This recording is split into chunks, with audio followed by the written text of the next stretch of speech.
चंदन बाबू।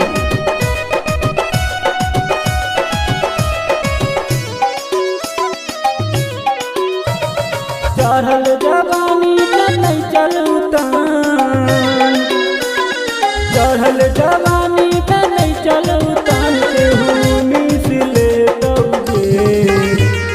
चढ़ल जवानी में नहीं चलूतान केहू मिस ले दौगे।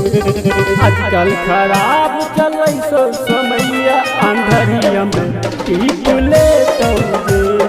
आजकल खराब चलै सो समैया अंधरिया में टीप ले दौगे।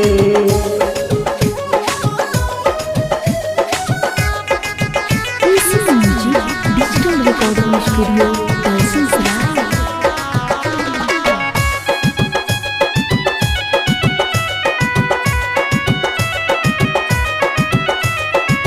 जब जब देखी तोहर जवानी मन हो जाई गई पागल गे। लोग बाके नजर में बनल जाई के निशान आगे। होटवा से होटवा सटा गे केहू जूस ले दौगे।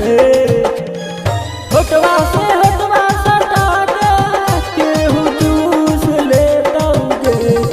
आजकल खराब चलै सो समैया अंधरिया में टीप ले दौगे। आजकल खराब चलै सो समैया अंधरिया में टीप ले दौगे।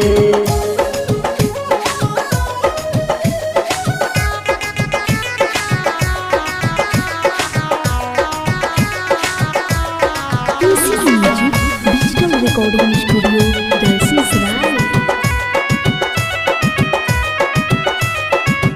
ओठ के लाली कान के बाली मारे खो मोर जान गे।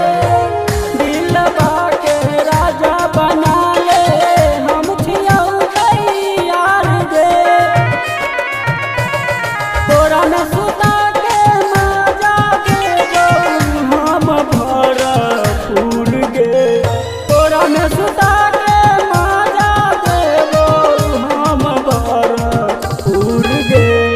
आजकल खराब चलै सो समैया अंधरिया में टीप ले दौगे।